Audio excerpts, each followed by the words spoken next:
have some precious metals you have in your own person that you don't have to rely on somebody else. Be cautious about what you're putting in the banks. They'll seize everything under their control that they can seize. And if that means an IRA or a 401k, you may not be able to get it back. What are all these people going to do when there's no cash, that you can't go up to anybody and ask for cash? Well, they're going to do what they're doing right now in San Francisco.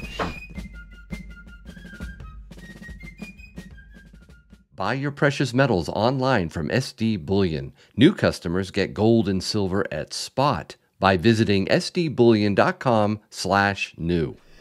Welcome. Thank you so much for joining me in studio. I have what I think is my case for gold in this decade. Okay. All right, so we're going to go through these points, and then I'd like your reaction to each one. Our government's fiscal spending shows no sign of stopping. It's out of control. People say, hey, well, if the government's spending like this, I might as well too. It becomes a moral hazard. Yeah. What do you say to that point? Well, that's all true. One of the problems is there's not a responsible government anywhere in the world, not a single one. You take all those communist currencies, they're all phony. They're conceived out of thin air. And then you have all the investment vehicles that are nothing more than thin air. People no longer think that the money has value. And so, well, if we need more, we'll just print more. That's an attitude that permeates the entire country. Never mind that hardworking people actually have, their personal responsibility for just about everything. The government has none. And one of the things that really irks me is a government like this one we have currently is more apt to give money to their billionaire donors than do worthwhile projects. And, people say, well, Trump spent as much as Biden. Well, he did. But he told Nancy Pelosi he wasn't going to sign any spending bill that didn't include money for the wall. So she said, okay, we'll give you what you want. So they put money in a bill, an infrastructure bill, and then they buried him in hundreds of billions of dollars of nonsense. Nothing new there. Reagan got sandbagged by Tip O'Neill and the rest of the Democrats too. Yeah, there's one president who had an item, a line item veto. Only one. And I don't know if people are even aware of this. Newt Gingrich gave Bill Clinton a line item veto. And he used it 88 times. Now, what's a line item veto? Well, let's say the president, who's the ultimate authority for spending money, take a marker and draw through all these projects that are frivolous, that he doesn't want to fund, and then he's able to balance the budget, and he did that twice. And then the Democrats went to the Supreme Court and had it taken away. And the line item veto is history. So now they spend as much as they want to spend. They line the pockets of lobbyists. They line the pockets of their biggest donors. And until somebody gets in there and puts his foot down, that's going to continue. And it's nothing more than that. It's just, if you know nothing about anything, you probably think socialism is great because you're getting payments from the government. Okay, the U.S. government cannot repay its debt. Default is inevitable, Tim. You mean like Greece? Greece decided they couldn't pay their debt. So they defaulted. This is way back in the beginning. Okay, they defaulted on a total of $370 billion. And as I famously said in one of your videos, Nancy Pelosi farts $370 billion every day. That's the comparison that people should be making. Right. $370 billion. Oh, let's give that to Ukraine this week, and let's see if we can't do some climate research sponsored by that billionaire and that billionaire. So we'll give them $370 billion. It's that bad. Okay. Our debt is 1,000 times worse than that. And the country maybe is only like 30 times larger than Greece. But our debt's like 1,000 times larger. I believe default is coming, Tim. I don't know when. It could be a long time from now. I happen to believe it's not going to be a long time from now. I think it's going to be sooner rather than later. But will it be an explicit default? No, because we're going to avoid it. And every country in the world will avoid default. And that's through having a central bank digital currency. Mm-hmm. Because if you have a central bank digital currency, there's only one reason to have a digital currency at the central bank level, and that is to cheat on your debt. So somebody goes in there a little bit after midnight when everybody's home in bed, and they, $500 billion just bit the dust. It's already started. We're not out of the woods yet, because we are still the world's reserve currency, and we still are responsible for that debt. Now, Democrats don't like to think that. They tell all their people, all these new reps who have degrees from Boston University, economics degrees, who are new socialists, that it doesn't matter. Mm-hmm. It doesn't matter. There's plenty of money. Mm-hmm. We just keep spending it. There's plenty of money. Mm-hmm. And we just print more. They call it modern monetary theory. MMT. It's blasphemy. Yeah, that's right. We know we can't repay it. We can hardly service the debt. So what do we do about it? Pay down your own debt. Somehow get rid of that debt. Yep. Doesn't matter if it's credit card debt or a mortgage. Pay it down. You probably won't get another opportunity. Ooh, and wow. What will you do then? You'll have to turn that property over to somebody else. That's the way it goes if we are listening to these globalist billionaires. Mm. Remember Klaus Schwab said, you will own nothing and you'll be happy. Right. Okay. So, pay your debt or you might start losing whatever property you have. Foreign countries are not buying as many treasuries. Okay. They don't want our IOUs. And do you blame them? No, and that includes China.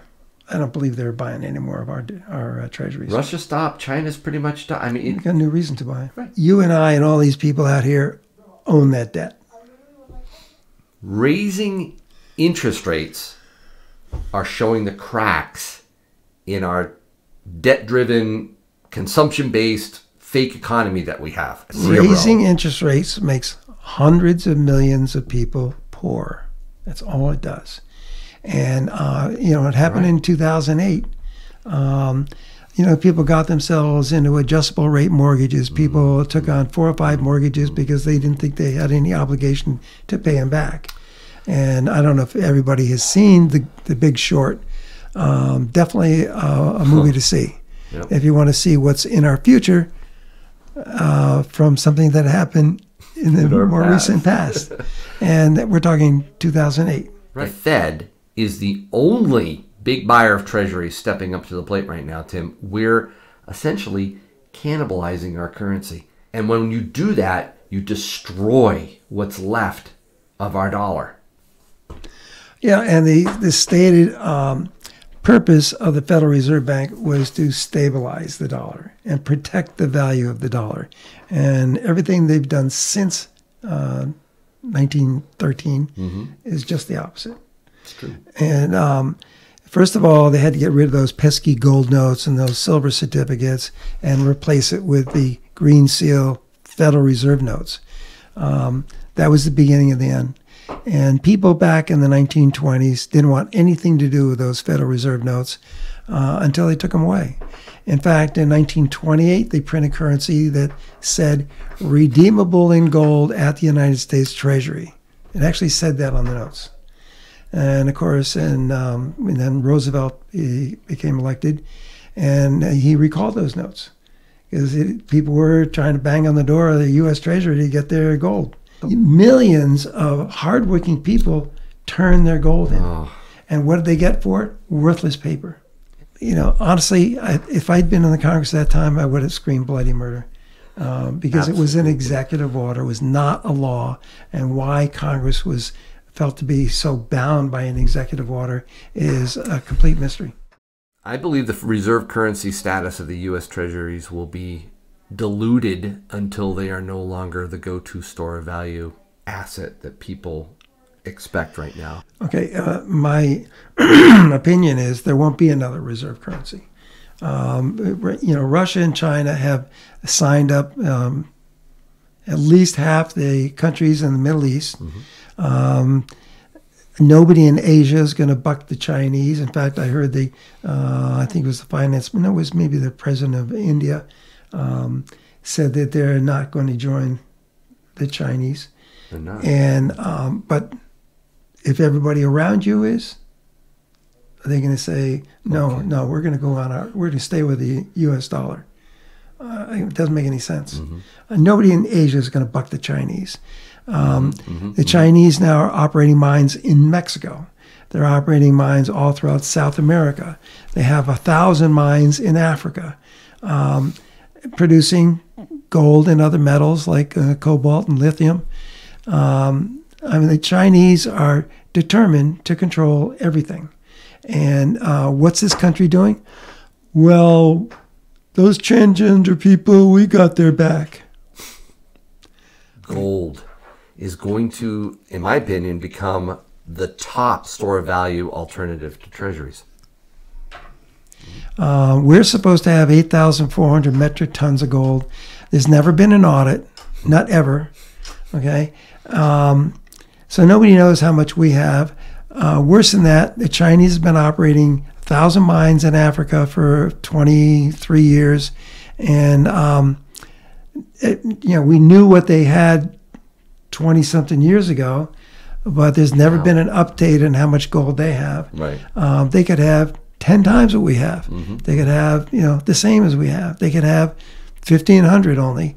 But chances are, if they've been mining that long, they've gone well beyond the 1,500. They're probably in the same neighborhood as we are. But they have worked out a reserve currency with with Russia, number one, and a lot of other countries around the world. And eventually our debt is going to be anathema to the entire world. And when that happens, Tim, I still believe that gold as an asset is going to be highly sought after and prized. They want real money, Tim. Just keep in mind, if it's not in your hand, you don't own it.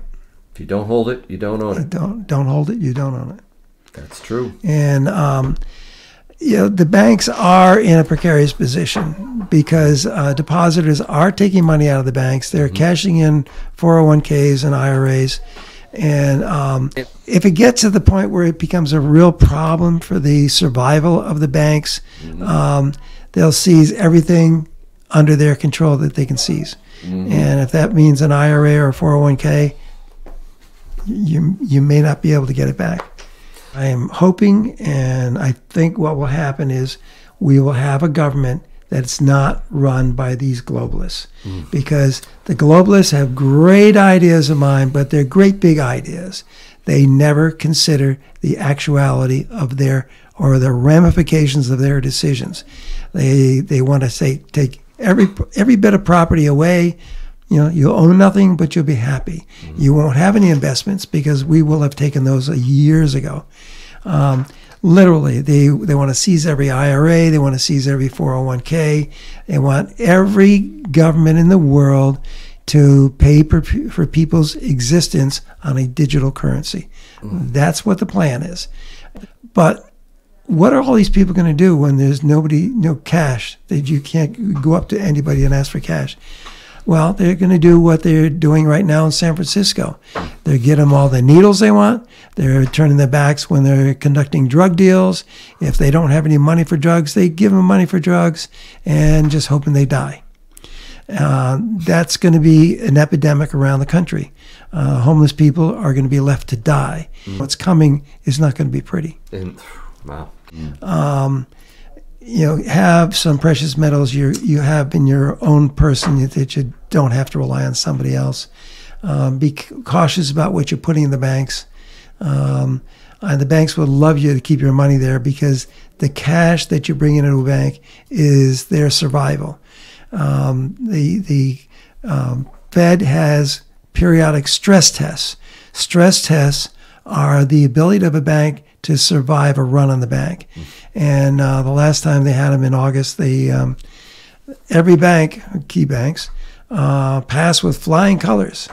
They literally printed a year's supply of money in cash, gave it to key banks. And then a month later, the next month, they held a stress test for those banks. And a month after that, they went before the Senate, and Elizabeth Warren got her chance to criticize Jerome Powell. And then up on the jumbo screen came the results of the stress tests. All these key banks passed with flying colors. Why? Because they got truckloads of cash. And that's all the stress tests were. Oh, look how much cash they have. They pass with flying colors. They have even if there's a run on the bank tomorrow, of course they need to take that money away. That whole thing is rigged. You think? Yeah. Like your wheel there? No. Oh, okay. Well, we're done.